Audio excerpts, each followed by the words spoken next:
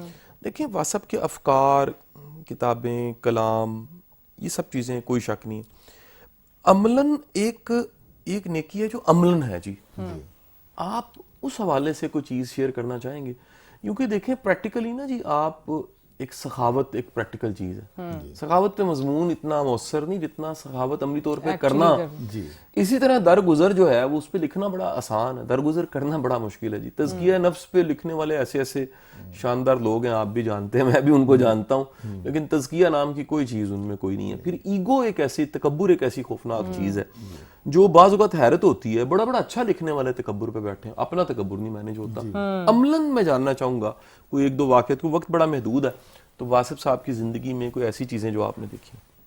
دیکھیں واقعات یہ ہیں کہ واقعات کئی ہیں, مگر دو چیزیں میں یعنی عملی طور پہ جو واصف صاحب نے اپنی زندگی کے اوپر بھی جو ہے وہ کیا عمل, کہ آپ نے نا, آپ کا ایک خادم تھا, تو وہ خادم جو ہے وہ واصف صاحب, اس نے کوئی ایسی کوئی شکایت کا موقع دیا کہ واصف صاحب نے اسے ڈانٹا کہ تم نے یہ کیوں کیا. اور پتہ ہے یہ ان ہستیوں کی جو ڈانٹ ہے یہ ایک باپ کی طرح, ایک شفقت ماں کی طرح ہوتی ہے کہ اصلاح ہو جائے, یہ خامی دور ہو جائے. تو وہ اس کو نہ تھوڑا سا ڈانٹا کہ یہ تو نے ایسی کیوں کیا. وہ ناراض ہو کے اپنے شہر واپس چلا گیا, دوسرے شہر سے تھے. تو کچھ عرصے بعد اس خادم کو اپنی اس غلطی کا احساس ہوا کہ یار غلطی تو میری تھی اور الٹا میں ناراض ہو کے واپس آ گیا ہوں. اس نے ایک خط لکھا واصف صاحب, اس نے خط لکھا کہ جناب مجھ سے غلطی ہو گئی ہے جس کا احساس مجھے اب ہوا ہے, تو میں بڑا نادم ہوں, شرمندہ ہوں, آپ مجھے معاف کر دیں. تو واصف صاحب نے بھی جواب میں ایک خط لکھا. آپ نے لکھا میں نے تجھے معاف کر دیا, تو بھی مجھے معاف کر دے کہ میں نے تجھے معاف کرنے میں دیر کر دی. اللہ اکبر, صحیح. یعنی انہوں کیا یہ عمل جو ہے کہ وہ جو فرماتے تھے نا کہ معافی مانگو اور معافی دو, انہوں نے خود بھی اسی طرح کہتے ہیں کہ کچھ محلے میں کچھ جھگڑا ہو گیا دو افراد کے درمیان, تو واصف صاحب اپنے دروازے پہ کھڑے تھے, تو انہوں نے یہ منظر دیکھا, تو وہ بندے جو ہے نا وہ واصف صاحب کے پاس آ گئے. کیا ہوا ہے, یہ جھگڑا, اس نے یہ زیادتی کی, اس نے یہ زیادتی کی ہے, یہ بات ہو رہی تھی, تو جھگڑا زیادہ بڑھنا تھا. واصف صاحب نے مسئلہ کیا, میرے اتنے پیسے دینے ہیں. وہ پیسے واصف صاحب نے اپنی جیب میں دے کے ان کا جھگڑا ختم کروا دیا. تو وہ جو پاس تھے قضیے کے, واصف صاحب آپ کو کیا ضرورت ہے, پیسے اس نے دینے تھے اور آپ نے پیسے اپنی جیب سے دے دیے. آپ فرماتے ہو دیکھو نیکی خود بخود چل کے میرے پاس آ گئی, تو میں اس کو کیوں نہ جو ہے وہ اس موقع سے فائدہ ہوں. اسی طرح کے چھوٹے چھوٹے بڑے واقعات ہیں جو واصف صاحب نے درگزر کیے اور معاف کیے ہیں, اور کوئی ایسا انہوں نے انتقام غصہ عملی طور پہ نہ کیا, جس وجہ سے ان کی باتوں میں تاثیر ہے. اور ان کی باتوں میں تاثیر کی ہم دیکھتے ہیں مختلف جگہ پہ روشنی, اور میں سمجھتا ہوں کہ وہ روشنی کی ایک جھلک جو ہے وہ جناب شاہ صاحب بھی ہے. بالکل ایسے ہی ہے. اور شاہ صاحب جیسے ہم شو کے اختتام کی طرف پہنچ رہے ہیں, میں چاہوں گی آج کی جو کتاب کی ریکمنڈیشن ہے وہ آپ کیا دینا چاہیں گے؟ میرا خیال ہے ویسے لوگ گیس کر چکے ہوں گے. آج تو کتاب جو ہے واصف صاحب کی کتاب ہی ہے جی. اور میر صاحب ہم نا پروگرام کے اختتام پہ ایک کتاب کے حوالے سے کوئی نہ کوئی بات چیت کرتے ہیں. اچھا. اور یہ میرا خیال ہے اس سیریز میں ہمیں تیسری بار موقع ملا ہے واصف صاحب کی کتاب پہ بات کرنے کا. یہ کتاب آپ بھی جانتے ہیں اور میری بھی بڑی ہی پسندیدہ کتاب ہے بات سے بات. واصف صاحب کی یہ کتاب جو ہے واصف صاحب کی کوٹیشنز پہ مشتمل ہے اور اس میں بے شمار کوٹیشن, سینکڑوں میں کوٹیشنز ہیں. ایک ایک جملہ جو ہے نا جی وہ کہہ لیجئے اس میں اتنی گہرائی ہے. میں پیش کرتا ہوں جی کچھ جملے اس کے آپ کے سامنے. جی واصف فرماتے ہیں کہ دولت عزت پیدا نہیں کرتی, دولت خوف پیدا کرتی ہے. بالکل. تو یہ ہمیں لگتا ہے کہ دولت اگر آئے گی تو وہ عزت بھی لے آئے گی, حالانکہ جب دولت آتی ہے تو اس سے خوف پیدا ہو جاتا ہے کہ چھن نہ جائے. اچھا, پھر واصف کا جملہ ہے کہ ظاہر ضروری نہیں کہ باطن کا عکس ہو. ہم یہ سمجھ رہے ہوتے ہیں کہ جو ظاہر کئیوں کا بڑا جبہ دستار محراب سارا کچھ ہوتا ہے, اندر کچھ بھی نہیں ہوتا. تو واصف نے کہا کہ ظاہر ضروری نہیں ہے کہ باطن کا عکس بھی ہو. اچھا, اس کے بعد جو ہے نا جی وہ بڑا ہی خوبصورت جملہ ہے کہ دوسروں کی خامیوں پر خوش ہونے والوں کوئی اپنی خوبی ہی بیان کرو. یعنی ہم بڑے مزے سے نا دوسروں کی خامیاں بیان کر رہے ہوتے ہیں, اس میں یہ واصف کہتے ہیں یار کوئی اپنی خوبی بیان کرو نا. اور یہ بھی آپ کا فرمان ہے کہ دوسرے کی خامی آپ کی خوبی نہیں بن جاتی. ہائے ہائے ہائے کیا ویسے. پھر آپ کا فرمان ہے کہ سمندر کا دل دریا ہے اور دریا کا دل سمندر ہے. اس میں فلسفیکلی کتنی گہرائی ہے. جو پھر جو اگلا ہے جنا جی آپ کا جی بڑا ہی کمال جملہ ہے جی, وہ ہے خوف ناروا خواہش کا اولین سگنل ہے. یعنی جو خوف ہے نا وہ سائن ہے دیٹ کہ آپ نے کوئی ایسی خواہش پال لی ہے جو پالنے کی ضرورت کوئی نہیں تھی, وہ ٹھیک نہیں تھی. اس کا جو پہلا سگنل نا وہ خوف کی شکل میں آئے گا. تو پھر آپ کے جو جملے ہیں جی وہ گدھ کی بلند پروازی جو ہے وہ مردار کی تلاش میں ہی ہے. وہ بے شک جتنا مرضی اونچا اڑ رہے ہیں, اصل میں وہ کیا ڈھونڈ رہے ہیں؟ مردار ڈھونڈ رہے ہیں. جب تک سمندر زندہ ہے زندگی ختم نہیں ہو سکتی. کیا ویسے اس میں خوبصورت گہرائی ہے. کثرت کی آرزو ہمیشہ دکھی کرتی ہے, محدود ہونا کمال ہے. صاحب کا جو ہے نا جی فلسفہ سارا, جس پر اللہ مہربان ہو اسے حضور پاک صلی اللہ علیہ وسلم کا قرب ملتا ہے. یعنی ہم نے سمجھا کہ اللہ مہربان ہو پیسہ ملتا, آپ فرما رہے ہیں کہ اللہ جب مہربان ہوتا ہے تو اللہ کے رسول صلی اللہ علیہ وسلم کی محبت آپ کو مل جاتی ہے. تو یہ ایک بڑا خاص. اگلا بھی ایک جملہ ہے, آپ نے فرمایا کہ جس پہ حضور مہربان ہو اسے اللہ کا قرب ملتا ہے. ہاں کیا بات ہے, کیا کہنا جی. ہم آرام کی آرزو میں ہی بے آرام ہو رہے ہیں. اصل میں ہم آرام چاہتے ہیں لیکن اس کے لیے بے آرام ہوئے ہیں.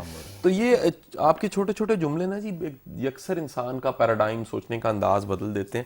تو بات سے بات کتاب کو جی آپ ضرور پڑھی. جی آپ شاہ صاحب ایک یہ جتنے آپ نے چیزیں بیان کی ہیں تو یہ اتنی تاثیر اور اتنی یہ اکثیر والے نسخے کیسے آگے. آپ کا ایک شعر ہے کہ ڈھلتا رہا خیال میرا حرف و صوت میں, تحلیل جاں کے بعد ملا مجھے گوہر سخن. کیا کہنے جی. یوں ہی نہیں ایویں نہیں پہ دیوے بل دے تے ایویں نہیں پہ جھنڈے ہل دے. کیا بات ہے. روزیاں والیاں قبراں دے وچ تیرے عشق دی سل گئی. کیا بات ہے, بہت ہی خوبصورت. اور اسی کے ساتھ ہم شو کے اختتام کی طرف جا رہے ہیں. بہت بہت شکریہ میر صاحب آپ کا ہمارے شو میں شامل ہوئے. شاہ صاحب آپ کا بھی شکریہ, آپ نے اتنے بہترین گیسٹ اور ٹاپک کو ہمارے شو میں شامل کیا. اگر آپ بھی اسی طرح کے بہترین ٹاپکس کے بارے میں اور مزید جاننا چاہتے ہیں اور اپنی زندگی میں پازیٹیوٹی لانا چاہتے ہیں تو میری بات قاسم علی شاہ کو اسی طرح سے فالو کرتے رہیے. اپنی میزبان ڈاکٹر ربیرہ بابر کو اجازت دیجیے. اللہ نگہبان.